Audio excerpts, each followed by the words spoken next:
Rise and shine, my beautiful people. Um, we're gonna get, some of this class with the Grandmaster teacher, the Duke of Tiz. And it says a little history on what we just ran into while shopping with AseerTheDuke of Tiz, who I learned so much from. I've been a student, I don't know how many years now of his. And Islam. Uh, we're gonna get wherever it starts at. Let me turn it up a little bit for the family to get this divine wisdom and light. You know, God said, "Let there be light." So you speak wisely to the universe, cause she hears you. Here we go. One time for the one time. So we were just in Trader Joe's and we ran into Jews. What's the difference between a Hasidic Jew and like an Israeli Jew or like a Lubavitch Jew? The Hebrews. What's the real Hebrews? I guess. Who are the real? Okay. There are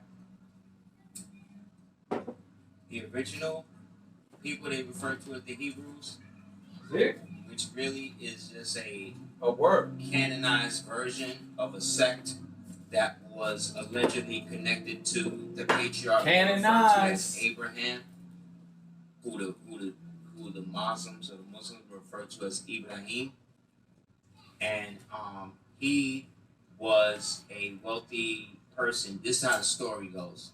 For people who believe that this stuff is actually real people, whatever. So I'm just giving you the story.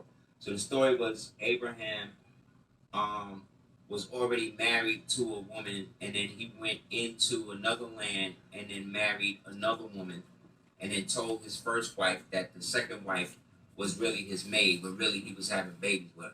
Yeah. If you had a choice, would you rather pay $12 for this cheese grater on Amazon or pay less than $2 on Ali? I don't want to pay anything. I want to learn. So that's the first nigga in history to basically flip like a baby mom's to a side chick situation. That's exactly what I was thinking. Like, oh, so he had a side. So he had like a side shorty, and he was acting like she was just the maid, but really he was smashing, and he had another baby with her. So that's the difference between Sarah and Hagar.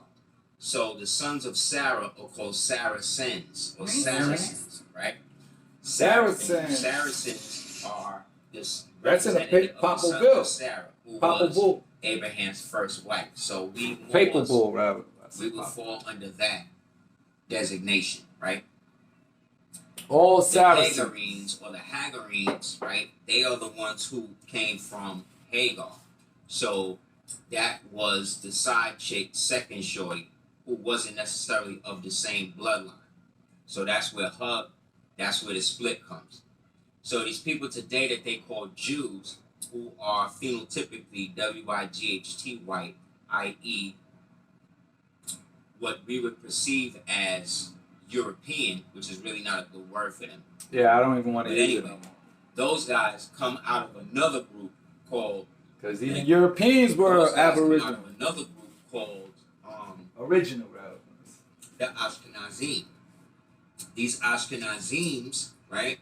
Oh shit! That shit. A book called The 13th Tribe by Arthur Koestler.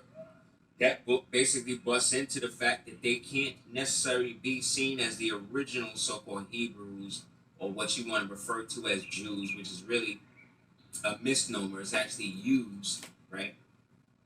They can't really be that because they were all converted in the 8th century by Moors, people that look like us. Because at the time, they were under a jurisdiction of their king, who was a guy called the Kagan. This Kagan, right, he existed in the straits of what they call the Straits of the Dardanelles, which is what we today call the European, the wild caves of West Asia. This is in what they call Caucasia, which is now today called Georgia, Russia. Anyway, the 6 main hills. They got a lot of them straits like that place. And this is where the Kagan and his people were basically locked away because maybe 10,000 years before that, they had been locked up there by those Moors who had traveled across the hot Arabian desert into Kansas, West Asia to exile those who would become known as the whites or the Ashkenazim or the Jews. Anyway, while they were there, they maintained a certain homogeny amongst themselves and created a pseudo-culture. That pseudo-culture was somewhat savage in the sense that they were not recognized as having a civilized culture. So they would do things like defecate on themselves to stay warm. They would dig holes in the ground, sleep in the holes. This is the type of stuff they was doing. So it wasn't Shit on yourself to stay warm. the Kagan realized that he needed to get his people a state religion so they could be regarded and come into the greater so-called human family, who were using religious societies as a means of establishing a civilized or civilization base. Order. So the Kagan requested three representatives, one from Islam, one from what's called Christianity, the other from what we would today call Hebrewism or Judaism. But all three of these representatives are all melanated people. Okay. So these savage the three kings. Holy shit, it could be that. All three of them to come there to see which one they was going to choose. So he chose. So the Christian found out that the Muslim was on his way there, and then the Christian wound up having the Muslim killed, so the Muslim wouldn't be able to get there. So in the end, it just wound up that it was just going to be.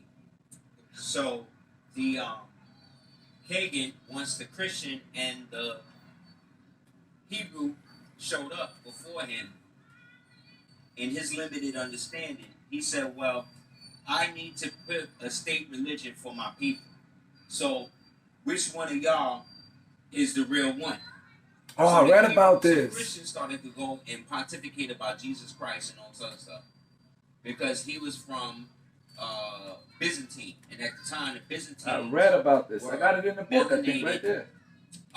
Pseudo-Ethiopians, right? Who were occupying what they did. Now, today they call Istanbul, but at the time it was called Constantinople. Constantinople. So,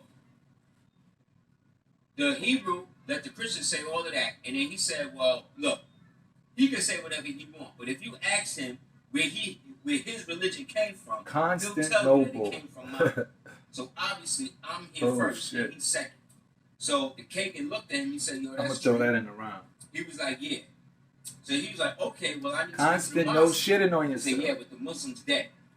You know what I mean? The Christian killed the Muslim before he could even come here and give you the option of Islam. So the Kagan was like, all right, well, if that's the case, then we all going to be Hebrews. So then the Muslim said, well, you can't be a Hebrew because you're not from the original blood. But we can give you an aspect of Hebrewism that we'll call Judaism for you. And so they adopted Judaism as their situation to get them brought back into the human family. Okay? And so they adopted this. I'm only going to get a couple more minutes of that. Or under the Hebrew Moors, who at the time were running everything out of Cordoba and Spain over there. Cordoba. See, this is the history that you don't get. That I've been reading and researching and learning. Oh, it's 9 now. Ain't that a bitch? Parts of, well, mostly all of Spain. So that kind of put them under that. So that means then that they were able to then use their position and pay the Ashkenazim converts now to basically attack other people on their behalf. Wow. And so the Kagan got a lot of money from that over the years. So eventually, after the fall of Granada and these things happened, 1492, i.e. what we'll call Hebrews, that I'll call Canaanitic, they then were able to use a lot of these Ashkenazims, right, who 800 years before had converted to this version of that version of Judaism, to give them the right now to set up what's called little pogroms. These pogroms in Europe is another way of saying ghetto. Oh, And pogrom means these ghetto. little I didn't even know pogroms that. Ashkenazis was at, they were now functioning under their own version of Judaism, which is why they started to speak.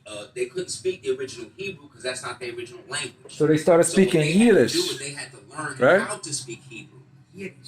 Yiddish. Ah, that's it. So that's it. the Yo. natural tongue was that. They basically adopted the Yiddish. Oh my gosh. Honest to you, Aseer, man.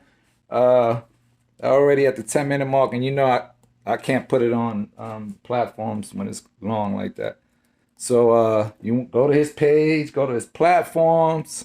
He definitely is so wise and has enlightened me, and I'm talking probably millions of others, you know, to have knowledge of self.